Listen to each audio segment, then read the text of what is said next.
Let me cater what you need. My idea of paleo is going to be very different than yours, and I really don't give a fuck what you eat. I care that you care what you eat.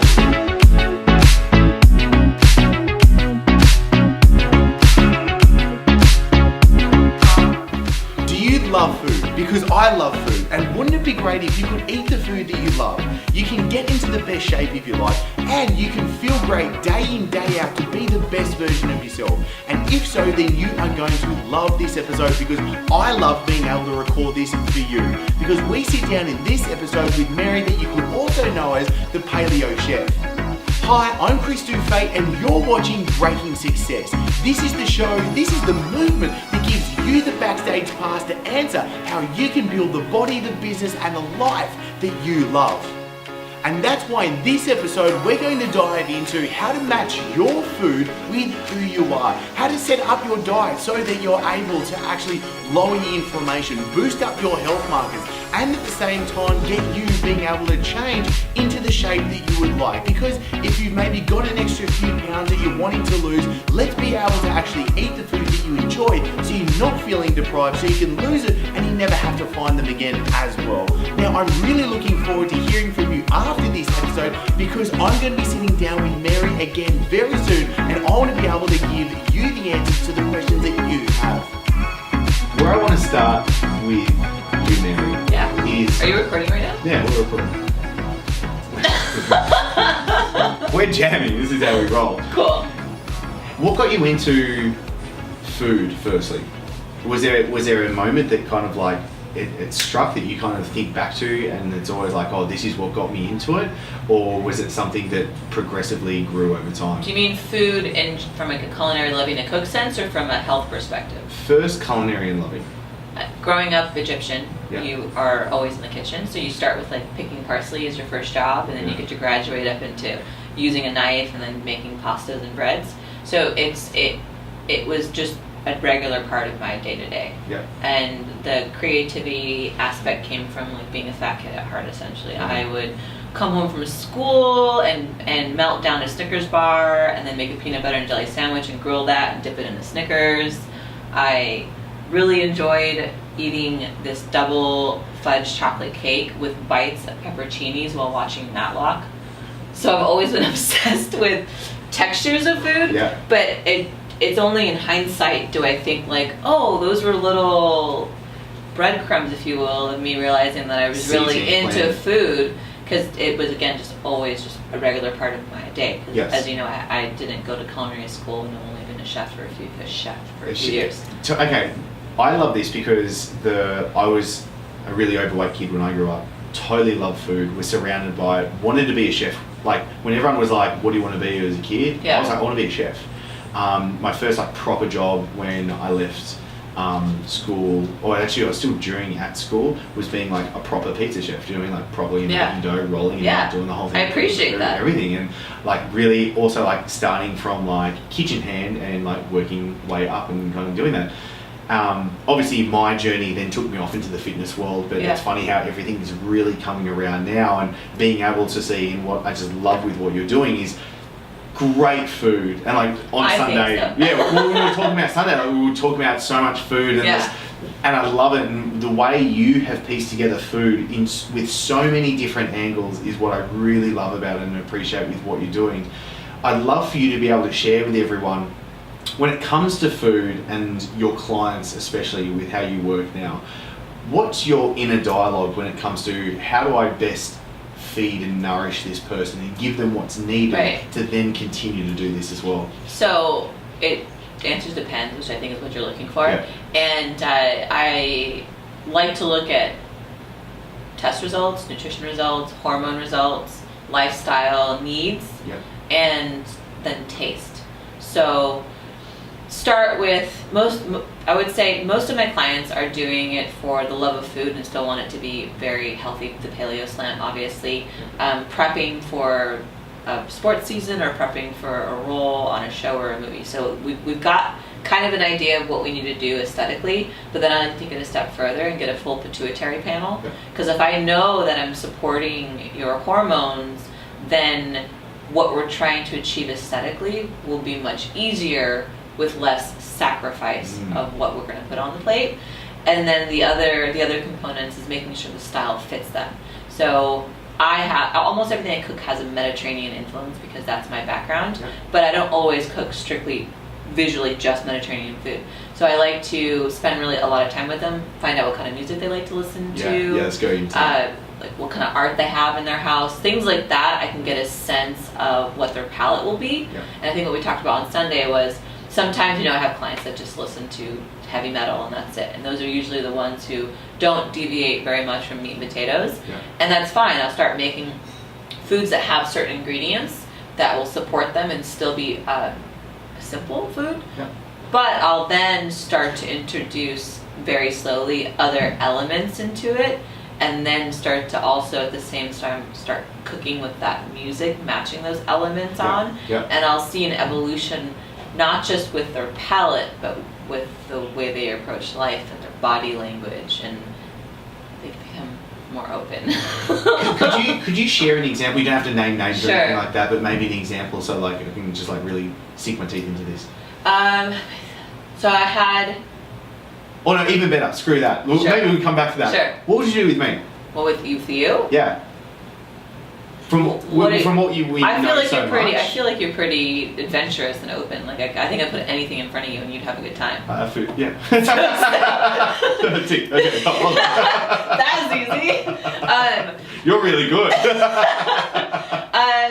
Yeah, no, I'd have to spend. I would have to ask you more about what it is because I didn't really see what you ordered on Sunday because I came after you guys had eaten. But you were already a really open, fluid person. Yeah. And even the way you present yourself online is very, for anyone that might be watching this, what you present online is exactly who you are in person. Cool. And that's really, really cool. Yeah. And I don't feel like I would have to sway you in a direction. I feel like we would just create something ridiculous for you. Like how fun can we have with food and put it in front of you? Yeah. I don't know if you still are practicing in the kitchen, but I would then teach you how to do those things on your own. So I think for you, it would wow you with some of my signature dishes that only I can prepare a certain way, but then also gift some of those skills to you so you can continue them on your own. I love that. Okay, can we transition over to the pituitary panel? Yeah. Let's dive into that. Why first and then how? Why first? Why look at that first and then how do you apply that to your clients, yourself, and how? Most people have no idea what's going on with their hormones. Yeah. And I mean, most people don't even test anything at all. No blood testing whatsoever. I do it. So if something's up with my energy level or something's up with just what's going on, I will do it every quarter. But generally I do it once a year or to every 6 months, and I make adjustments from there. And I like to be proactive in what's going on under the hood. Most people are not even reactive because they have no idea. And if they go in for a test, they check their cholesterol, they check their calcium, their iron. If I'm lucky, they'll test their hormones and just the high level hormones. And that doesn't make sense to me. Why are you letting a stranger know more about your body than you do, and then not even know everything because they're not digging down under the surface? So for me, I'm only as good as the information I have, and if I don't have all the information, how do I know how to support you through food? Because there is no Switzerland of food. Like whether it's your food, whether it's your mindset, whether people in your life, people are either improving you or bringing down your average. So that's how I look at everything. So I want to know what's going on. And then how is where I become a little bit woo-woo-y. I'm a chef, not a nutritionist.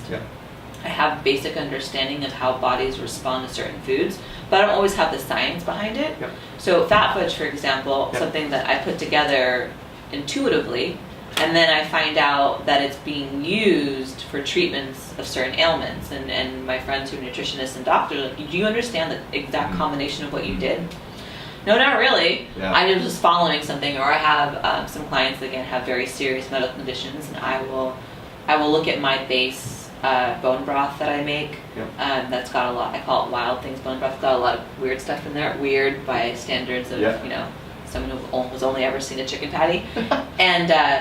And I had a client that had some serious stuff going on with their liver, and so I'm like sitting there looking at the ingredients, walking through the produce aisle, and I start throwing in things that feel right to me. And then I pull in my friend that's a nutritionist. I go, what do you think? She's like, how the fuck did you already know this? Like everything you pulled in, from the dandelion greens to the way you're using fennel, is there's nothing else for me to add. We did Yeah. it. And part of that has to do with, I think, tapping into what I needed to get better. The intuition side of things? Yeah, well, one, I had to heal myself through food, and then just really sitting there, like the way I take supplements, the way I eat is I wake up in the morning and I open my bottles, open my spices, and I smell them all. Yeah. And whatever kind of turns my eyes on, I'm Yeah. like, oh shit, that's what my body needs today. Yeah. Your body's a lot smarter than you. So what I do that with my clients, and part of it, when I was 16, I did bereavement and hospice counseling as my volunteer work.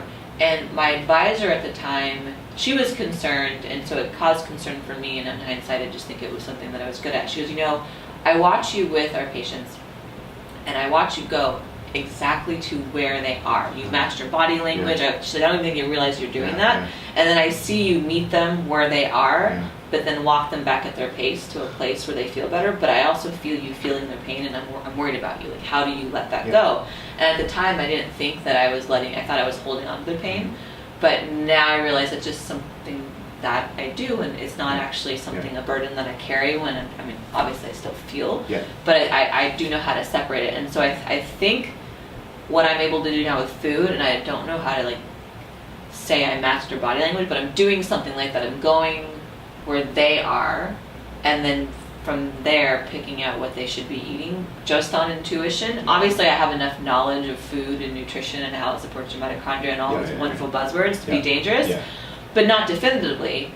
It is just really feeling out the plant, feeling out the meat, feeling out the organ, putting it together, cross-referencing with the professionals, the professionals telling me you did it right, all right, and then feeding the person. And then obviously it all has to taste good. It has to be visually stunning because it's an experience, and it has to taste good. I get very angry that people think because it's healthy they're excused from letting it taste good. It must taste good. Okay. When it comes to the palate and satisfying someone's palate and understanding the flavors like bitter, sweet, umami, and putting all this together in a dish, how does your mind work with that? How can you help somebody better understand putting together a dish that does satisfy that? Depends on where they are, right? Yeah. Are we starting with someone who's just into salt? Someone who's never experienced acidity being thrown into a plate, and it's really just plain. So if I have a client that wants to learn how to cook, we take out a bunch of spices and we taste them individually. How do you feel? What does it taste like? Okay, now let's combine the two, let's combine the three. Now let's move into phase 2. We're talking about temperatures and texture. So it is an experience to be taught. And then once you teach them the basics, then you help them learn about their own palate, because what's going to be balanced to my palate will not be balanced to your palate. And I didn't really understand that was a thing until another chef pointed it out to me. There's a badass chef in San Francisco, his name's Michael Mina, and he had written an article a week prior to myself meeting him about how a chef shouldn't call themselves a chef unless they've been in the restaurant industry for 10 years. And I'd only been married to the Paleo Chef at that point for 3 months, leaving corporate, and it was a fun meeting. I was requested to do a fine dining paleo experience in San Francisco at the time. So when I went in to speak to him, I told him, I read this article, and I want to know how you feel about me calling myself a chef when I've been a chef for like 15 minutes. And he asked me, explain to me how you made this dish, and I went through the process of how I have a turmeric and coriander braised lamb dish that I make. And he goes, what you just described is a innate understanding of balance, and that's not something that I can just teach the chef. So remove what I wrote as far as like the experience. Like, you have a mind of a chef, so you're a chef. And I'm like, could you say that into the microphone? Can you sign this piece of paper? Because I still struggle a little imposter syndrome, but definitely then I was like, I don't know if I deserve to be at this table. And so when he explained that concept of balance, it gave my OCD over when a plate is done a name. Like, oh, I'm not tweaking, I'm just looking for the right balance. Why did you ask him why did you ask him that in the first place? I love that because of the article. Yeah, but like that takes some cojones to step up and say, do you know what I mean? What do you think of me in this situation? Because it goes against what you just said in that article. Well, yeah, I said that because I wanted to know, why am I sitting here? Why did you invite me in? You can read my background online. You know I'm brand spanking new to this, and I think part of me wanted to also keep their intent honest. Like, why are you? So it was him and his team, and they brought out Scotch tasting because they knew that I was into Scotch. I'm like, this feels like a trick. So I think there's a component of trying to make sure that I'm not way out of my league. Like, should I even be approaching this world? Yeah, I like that. But then also keeping their intent honest. If that's what you feel about a chef, what the fuck am I doing here? Yeah, totally. No, I love that. Okay, it's a side tangent, but I totally love that. And I think that speaks to your character and your personality, and something I just immediately picked up on when we first met. You know what I mean? It's total positive. Okay, cool. Where did paleo come from? How did that get blended into the mix? Sure, by accident, sort of. So, sick from 2nd grade to 24, 25, accepting that might be my normal, my baseline, coming across a TED Talk by Dr. Terry Walls about the mitochondria, having it make sense, and then sending out my own lab work for testing, coming back and saying that I'm full-blown celiac with a casein and soy intolerance. Yeah. And around that same time, this is still before I'm thinking about leaving my corporate job, around that time, this word paleo was becoming very popular in the CrossFit community in San Francisco. And I, at the time, wasn't doing CrossFit. I just had a lot of friends that were CrossFit coaches. So that's how the word got in my ear. Gotcha, yeah. And in the restaurants there, and searching for education online, it was much easier to say paleo versus saying I'm casein, gluten, and soy intolerant. So it was sort of a backdoor in there. It was just way easier to say. And so I removed those initial ingredients, and then once I understand paleo, strict paleo on a deeper level, I started to remove the other things that are underneath that paleo umbrella. And so the first 3 things I removed got rid of my actual serious, everyday seen and felt sickness.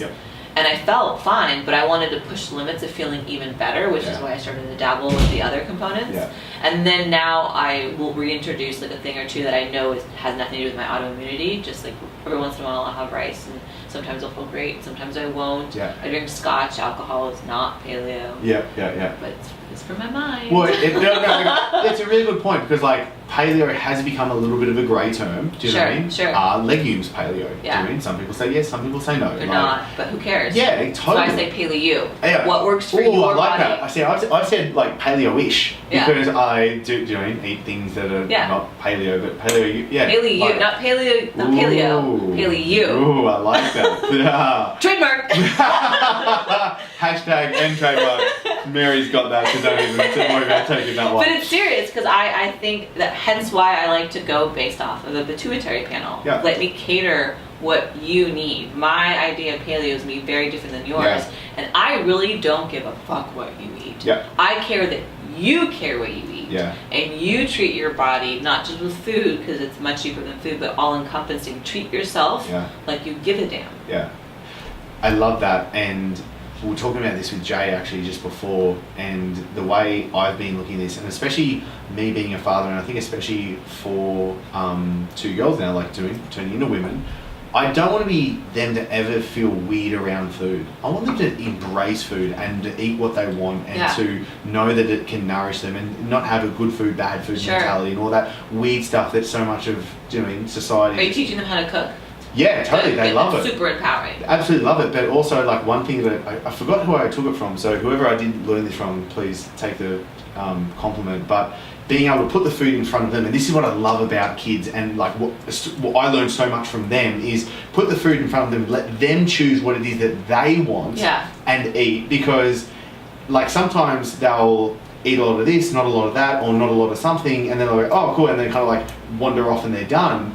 And I'm like, that's totally cool. They're listening to themselves and their intuition right now. Like, I can't put something in front of you and say, like, I can't write a diet for someone and say, do you mean this is exactly what you need? And to clarify, you're not putting trays of Snickers and Skittles. No, exactly right. Yeah, exactly right. No.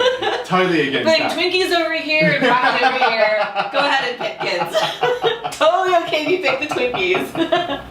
No, you're putting an option of very great stuff. Exactly, put it out there and let them choose what they want, how much they want to eat, and that sort of stuff as well. How do you help people that are maybe a little bit afraid of food, or they're just a little bit caught up in so many of the fads that are out there, whether it's not eating enough carbs, or whether it's just avoiding foods, or that, how do you help somebody actually embrace food? Sometimes I'm not the solution for everyone. Yeah. It really depends. If someone's going to come to me for help, they know that there's not going to be a lot of like hand holding and back patting. It's you're coming to me for a change because what you're doing isn't working or it's not sustainable. Totally. And we'll have that chat. They'll have that, like, you know, I really like to have pizzas on Friday. And it's something, is it really just the pizza on Friday? Because if it is, I have a solution for that. Yeah. But it's, people say, you know, I have a really bad relationship with food. I go, no, you don't. You have a bad relationship with yourself. So why don't we start with that and don't waste my time with this other stuff. And I've been given, like, I have a generally very supportive online community, but sometimes when I talk about this, someone will be like, oh, where's your compassion and how dare you type of thing. Yeah. But it's the truth. Like, I'm not going to be the solution for the person that's really far deep in that journey of not being able to understand how to treat their body right through food. And it's because I don't have that. I have a lot of experience, a lot of fucked up shit in life. Yeah. That one with food, I don't. So I'm not the pro at it. And you should seek someone who is. But if you want to like have fun with food, if you have fears around it or a bad relationship with yourself around it and you want to work on it and have fun, I'm going to teach you how to cook. I'm going to teach you about substitutions. I'm going to be with you probably 24 hours a day for a week. Yeah. So when there is temptation, we can talk about it. And those are the people that are really willing to invest a crazy amount of time, and we'll have the shift. But if someone's coming to me because they say they want to make a change, but really their intent is to lose 30 pounds in 30 days, I usually end up firing those clients. Yeah. Because I can't help you, you won't help yourself, at least with me, and it's a waste of money and time. I think ultimately what I really love about that is they have to come to the table taking responsibility. And that's like where people are like, oh, you need to take back control. You never lost control in the first place. Do you know? You always had it. Right. Now it's time for you to really embrace it and have that ownership with it. Right. And what I really enjoy about that, because the way that I see that is you can really only help the people that are actually there to be helped. Right. Do you know what I mean? If someone's really just lying to themselves, like we can't do anything with that. Like they're on a different journey. Their path is just different right now as well. When it comes to feeding yourself, your food, what do you love to eat? Kind of boring. Well, not boring. I'm excessive at it depending on how I'm feeling. So like there's 2 weeks where all I wanted was shiitake mushrooms. Breakfast, lunch, and dinner, fried in a little pan. And apparently it's a vitamin A deficiency, so I don't know. I just was going nuts for it. Yeah. So I used to do 4,000 to 5,000 calories a day. And that's when I was training 5 days a week, and I could not get enough food, and all of it was within the paleo umbrella. And then the last couple of years, my hormones have not been so great, and I think it has to do with just stress of building the business. Yep. And I've cut my calorie intake by a lot because I'm just too tired to work out type of thing. Yep. So right now, I preface all that because it changes. Your body changes, your cycle changes for women, like your diet should adjust to those things. So right now, I wake up in the morning, I have apple cider vinegar with black seed oil, nigella sativa, and some water. And that's my primer for the morning. And then about 20 minutes after that, I have a Fat Fudge packet and a cup of coffee. And that's because I want to wake up my brain. Mm-hmm. I want to get some anti-inflammatory in there. I want to get some fat in there. But I don't want my stomach to be distracted by digesting whole foods or a protein bar or eggs like that. I want it to stay chill. Yeah. Because I'm going to go and do a quick workout or I'm going to go into emails. So either way, I need that focus. And if I'm going to do training, I'll have a second packet right as I'm walking in the gym. Yep. And then I'll have my first meal between noon and 2 p.m. Yeah. And it's usually liver or raw beef or raw fish. I really like raw food right now. It's a problem. Yeah. And then it'll be some greens, and then at night I'll do something a little bit heavier, but it'll be protein again and some like steamed vegetables, and then just repeat. Yeah. I do oysters multiple times a week. I'm actually curious how many oysters I've had in my life. Wow, you were talking a lot about oysters on Sunday, and I was like, I like this. She likes oysters. I love oysters. Yeah. I think I throw down at least 30 to 40 a week. Nice. And then my body just craves it, so I'm just listening to cravings. When you say that and it's like cravings, do you try and connect the oysters to maybe zinc deficiency or something like that? Yeah. Or like? I think I'm supporting my thyroid in that case. Cool. Yeah. Okay. Awesome. Yeah, and then around I don't know how many women listen, but around my cycle, a week before my cycle, I do not feel bad at all about eating the shit out of paleo bread. Like, I just want the carbs and it gives me energy. I don't eat it till it hurts. But when I'm craving it, I'm not like, oh no, that's not high fat, low carb. I'm like, I'm just gonna eat that. And I've been eating fat dominant for 3 or 4 years now. Maybe just 3 years. Anyway, so when I do have carbs, I don't have this keto flu people talk about. I don't understand this being kicked out of keto thing because I don't experience. I have carbs and I still. I'm also not eating like an asshole. So yes. I don't know. Okay, really good point. Okay, a couple of things. I loved what we were saying. I was exactly the same, and I kind of operate the same way. As in, like, let's say, for example, this morning, like, I went out for a walk. I worked all morning. I had a coffee. I went to the Bulletproof place and had a coffee. So I made sure I had some fat and coffee. I trained half an hour straight after that. I didn't have my first meal actually until I got here. And I'm the same. I kind of think of food as in like just fuel during the day because I want to get through and enjoy the day. But night time for me is like when I'm like sitting down, you know, and really enjoying a nice big meal and getting everything in there as well. How do you actually before that as well, I've written a whole article on this, and especially like the women's menstrual cycle. You've got your follicular phase, you've got your luteal phase, and because your progesterone estrogen difference, you'll be able to, you'll be able to handle carbohydrates better in one phase than the other. You've got to do different exercise compared to the other. Is that what you do? Not on paper and a sheet, but I'm following it like intuitively, I just go with the cravings. And again, with the caveat that I don't look like an asshole. Like if I'm craving sweets, I'll go to Sinners and Saints and get they have this really great flourless chocolate cake, and I'll just get a slice of it and I'll be content. I will, yes, my body would be like, you should eat the whole thing, but I won't do that. I don't listen to those cravings.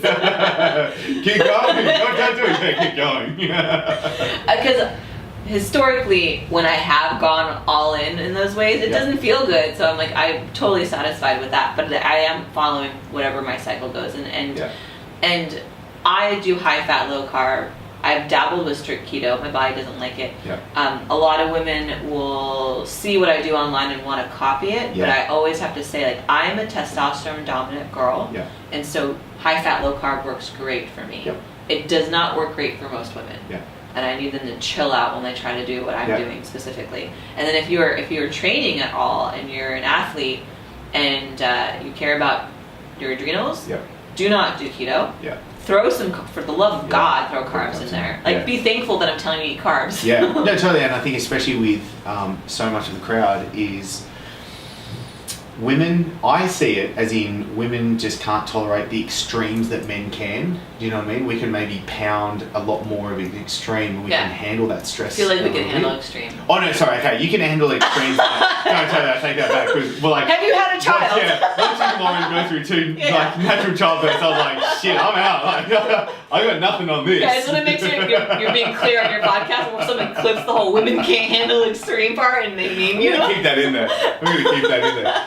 But especially with like so many women, and this is where I think so much of the problem has come from, is they're already under eating, over exercising, and now they're pushing things. Now they're like trying intermittent fasting, and it's another stressor. Do you know what I mean? Terrible. And then they're trying to cut more carbs out, trying to go keto, and then it's just like then they're trying to handle so many other things. It's just more life stress as well, and it's just like a continuation. And I always try and just boil it down to it's just like, don't be a douche. Do you know what I mean? Like when it comes to it, like if you need to eat some, if you're having a craving, like you can handle it and you can do it well. But then don't be a douche about it. Don't like eat the whole cake. Right. Maybe you just have a little bit. There's, from what I understand, and again, because I don't have experience with it, there's a disconnect between the, like, I could not tell someone just don't eat the whole cake just because I don't know the break in the emotional system. Yes. There's something else there that I haven't been able to crack that code, so I usually pull in other people that know how to have that conversation. Because it makes sense to me, just don't have the cake. Yeah, and then going into the physique model world, and then doing so many issues, it comes like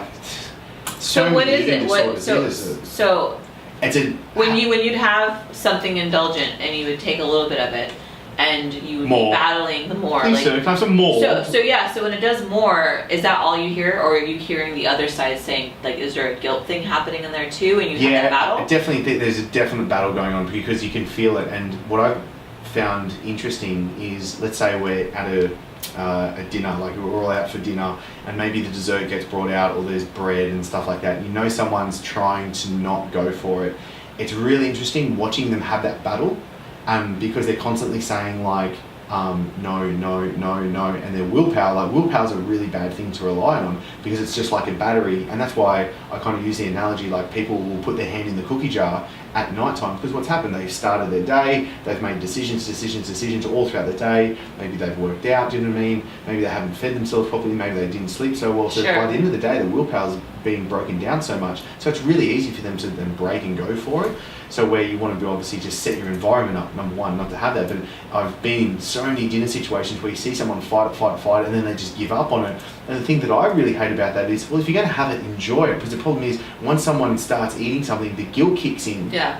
And it's just like, well, now you didn't even enjoy it. Yeah, I truly feel like if you are going to eat something that isn't, quote, indulgent, it will actually serve your body better to do it with joy. Yeah. Because it's almost like it's changing the molecules of food if it's coming in with a negative mindset. I've been totally writing to this in the book, and I'm so happy you brought that up. No, totally, because I looked at it from the point, and I was like, okay, there is the phenomenon of our minds can be so much more powerful than what we think at the end of the day. Right. So if I'm eating something and I think that that's bad for me, it can have a negative effect on you. Meaning it could actually be bad for you as it goes into your body. 100%. Yeah, I completely believe that. 100%. Haven't cracked that code with gluten yet. Well, I guess obviously at the end of the day there might be there's an autoimmune physiological thing. thing. Yeah. But in general, like I think, I mean, if you ask my uncle, he'll think that I can think away the celiac. Yeah. Because it's genetic, and some people in the family suffer and some don't. I really think that is. I mean, the mind is really, really powerful. So if someone's going to indulge, be joyful about it. Yeah, because I'm so happy you brought this up, because it's pretty much a whole chapter that I've been talking about the placebo effect. Because I was kind of like, well, why can one person eat something and be totally happy about it, and one person not, and have two different effects? Like now it's really cool. They've got these studies where two people eat a banana. Do you know what I mean? One person has a really high blood sugar kick from it. One person's completely natural. Same with a cookie. One person has a really good. One person has a really negative. So it's really interesting how people can look at this sort of stuff. Okay, Fat Fudge. How did this come about? You slightly touched on it before, the origin story. I'm so interested, like, how did it come to me holding this in my hand now and it's sweeping the globe? Sweeping the globe? It's funny. I love that there's a unicorn on it. There's a story on that. A story for that too. What's the unicorn first? So the unicorn is that I think all those other labels are, well, those labels are legit, but I think labeling on food is just silly. Yeah. Like, what does that even mean? Yeah. Like, so I did that to make fun of the other labels. Yeah. So I'm taking the piss out of myself on my own product. Yeah, totally. I love it. I saw it and I was like, haha, that's really funny. And also I was like, certified paleo friendly. And I was like, this is so good. I love the humor that you've been able to bring with it. Like, that's my motto, short and sweet, just like my ingredient list. Let's be honest, you're too busy crushing life to worry about weird hidden junk in your food. After years of fueling my athlete, actor and executive clients with this proprietary blend of beneficial fats and performance enhancing ingredients I created Fat Fudge, so I could share my masterpiece with the whole world. Fat Fudge is everything you need and nothing you don't to level up your day. Like, I know there's sales copy in that, but that's you. Yeah, that's me. Yeah. That's 100% me. Yeah. We need to make it more sales copy, apparently. Yeah, I love it. I totally love it. Okay, how's this growing? So, we talk about that, what I told you, the whole, like, different pieces. Yeah. So, we'll start with that. I was a big fan of goo packs and gel packs. That's when I was in high school, and I didn't go to college, but when I was moving about the world, gel packs. And paleo comes around, and I'm like, oh, this stuff is actually crap. I can't have it. Yeah. I missed how convenient it was, but I really appreciate that design of a product. And then a friend of mine asked me to consult with the Oracle selling team, and they were looking for food out on the water that was paleo. Yeah. And so I was making recommendations for food, and I was really still in my mind like, God, I need to figure out like a goo packet. How does this work? And how is it real food? Like, I don't want to throw in something weird. Yeah. So at the time, in the list of recommendations, one was grinding down chia seeds to a powder and then putting in all the type of nutrients you want in there, and then if you soak it, it becomes jelly. Yeah. So I was like, oh, that might work. So I wasn't stoked on that, but that was one of the directions I was going to replace goo packets. Yeah. Then I have a bunch of professional athlete clients that are high fat, low carb, and I was making them fat bombs with just butter and tahini, and they're delicious, and that's what they were using, and they really enjoyed that quick hit of a fat bomb. Yeah. And then I had a coffee mix called Unicorn Fuel, that I called it Unicorn Fuel as a joke, and then I went viral and won an award as like best coffee hack. I'm like, oh yes, it's called Unicorn Fuel. And that was because I had a lot of clients who really just didn't get into the whole butter coffee. They're like, I don't like this, I like my latte with all my things in there, and I wanted them to fall in love with a fatty drink in the morning, so I added a bunch of Mediterranean spices, so turmeric and cayenne and maca and cacao, and that was what they're used to getting from a barista, something like that. So that was Unicorn Fuel. So all these things are swimming in my life, and I was at home making myself a Middle Eastern dessert called halawa or halwa, depending on what Arabic you speak, which is just a honey and tahini. So you boil the honey to a really high heat, starts to bubble, you mix in the tahini into something that looks caramelly, and then you shape it into the mold you want, you put it in the fridge for 48 hours, and it crystallizes. Yeah, I remember eating that in Dubai, I love it. Yeah. I love it. So I was making that, but I timed the heat wrong. I'm like, oh crap, it's just going to turn into fudge. So I dumped a full canister of the unicorn fuel, or unicorn dust, if you will, into that. Put that in the fridge, turned into fudge. The next day I'm chewing on it, it's fucking delicious. And then I'm like, just a light bulb moment. Okay, if I cut the honey, add butter, I now have these little fudge cubes, because it's out of the freezer, it's freezer fudge, that is perfect for my clients, that is like this like goo. So I started making it for my clients, and my clients are all very different. I got musicians and athletes and entrepreneurs and authors, and all of them were loving these cubes for individual reasons. And then I posted that recipe online, and it's freezer fudge. So if it's not cold, it's gooey. And that recipe went viral, and people were posting pictures of them putting it in sandwich baggies, taking it on long runs, long bike rides, firefighters, all this crazy. So they asked me, my audience said, turn this into a product. I'm like, nah. I don't monetize my online business very well. I'm just a private chef. So I'm like, oh, that sounds like work. But it became a running theme, and I was like, fuck it, I'll try it. So I ordered Amazon heat sealer at like $60. Got the food grade plastic bags with making little packages. And at first I was like, how do I keep this I can't keep it at cold temp. It's going to just have to be a squeeze packet. And so I started hand packing them. But so I found a prototype, and you can see it on the Fat Fudge Instagram, it's like ugly thing. And I even like drew in Fat Fudge version 1, trying to be super official. And so I figured out what 1 or 2 packets would look like, and I'm like, okay, we got a baseline. So before I buy supplies for this, let me see if it'll sell. So I put on a unicorn rubber head on Instagram and Periscope, said, okay, you guys, 50 orders are on the website right now. 12 packets an order, see if you guys want to buy it. And within 1 hour, all 50 orders sold out, which is pretty cool, especially for something that doesn't exist. And as awesome it was that the thing sold out, it was who bought it. So I don't have a large following, but I have like people that make me nervous that follow my work. And those people hopped on to buy a product that doesn't exist. And again, I don't need external validation. But seeing them believe in essentially, by doing that, they were believing in my ability to follow through. And that applied pressure. And I'm like, oh shit, this is really cool. So then I had to figure out how to hand pack 600 packets for those first 50 orders. So every Monday I would do that, and every Monday it would sell out. And it got to a point where it was selling out in under 1 second. And people were really pissed off. It's the Beyonce ticket, like how come I can't get my Fat Fudge? I set my calendar alarm and I missed it. And I'm over here like, holy crap. And so I had hand-packed 10,000 packets at this point, and I showed you my hand muscle. And so then I was looking at ways to scale, and you'd go to a co-packer, and co-packers have really high minimums, like 50,000 is their minimum where they start at. And having come from corporate America, and especially in the VC world, I didn't want funders. It's too early to give up your business. Didn't want to have a Kickstarter because that's a full-time job. Didn't want to go to a bank, any of that stuff. So I told my audience, I go, look, you guys are super supportive. I appreciate that you even made me turn this into a product.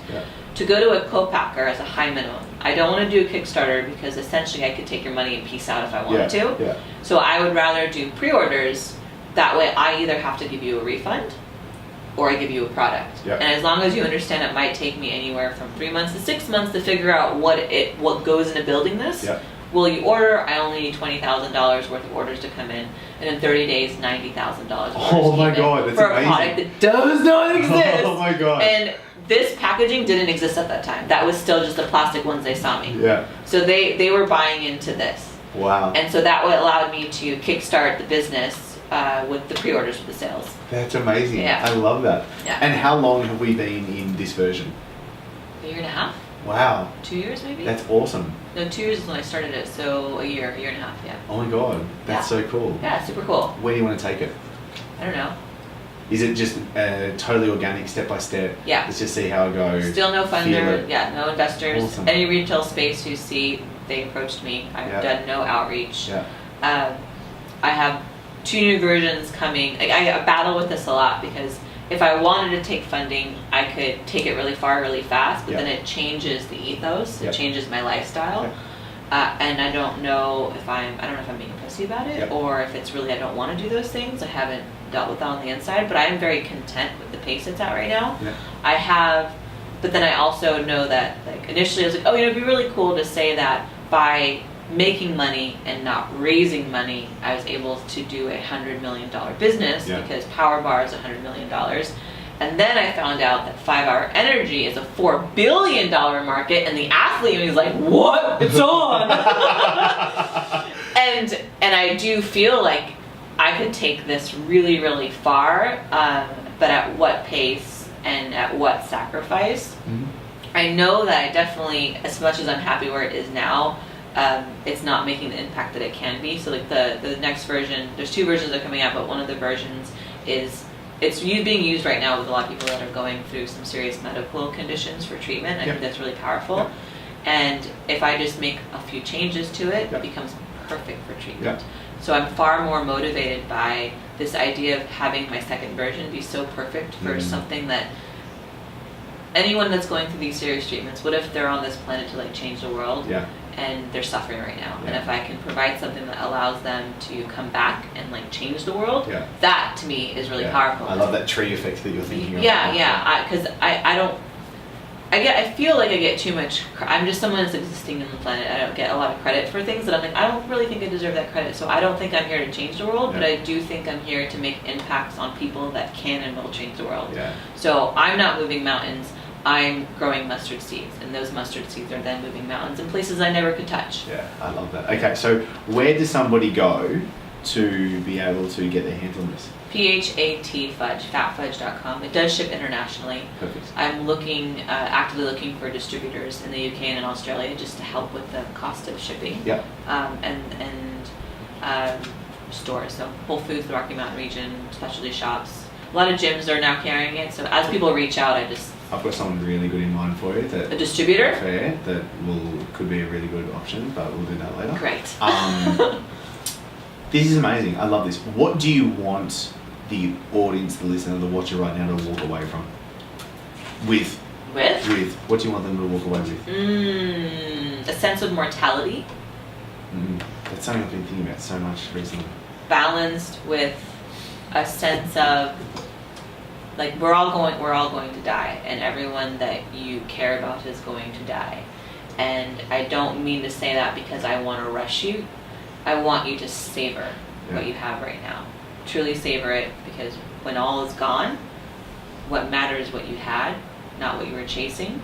But also do know that there's a finite amount of time. So if there's something that you're aching to do or try, do it, but still do it with a sense of savoring that process to get there. I love that. I'm currently rereading The Power of Now, so perfect timing with everything like that. Okay. You're going to die. Love your life. It's a great point, and I think everyone actually having a little bit of a stoic, if you want to term it that way, mentality on it is really good, because if you're going to do something, you're actually here. We have very finite time. And it's like recently for me, do you know what I mean? It's being able to be in situations like this, like really be in the moment right now and savor this with what's going on. Do you know what I mean? Because I could walk out on the street and get hit by a bus. I could... Pterodactyl could come out of the sky and anything could happen. Poo in my mouth and I choke on it. Yeah. I know, it could totally happen. So it's that sense of finite time, and I think like you're showing up right now with conviction. You're not rushing it, you're not being flippant. You are in the moment with conviction, a sense of commitment towards what it is that you want. I think that's what's really important to me. Because it is a balance between, I gotta do this now, but do you? Is it just do it with conviction and at your own pace and respect the pace, and I just want people to be really grateful. Awesome. No, I appreciate that. Okay, we know what we want them to walk away with.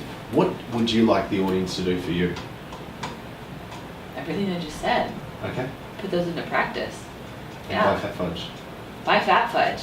PHATfudge.com. Done. Okay, excellent. Yeah. I'm going to put the in the show notes and the descriptions the link for you to get your Fat Fudge right now. I highly recommend that you do, and I'll put in the show notes and descriptions a link so you can go follow Mary and everything that she's doing, because I highly recommend it. It was what? Make my liver recipe and then post it. It's called Bang. There's my takeaway. Make bangin' liver. It's on my website. Yeah. And post about it. Okay. Liver is so good for you, and nature's Red Bull.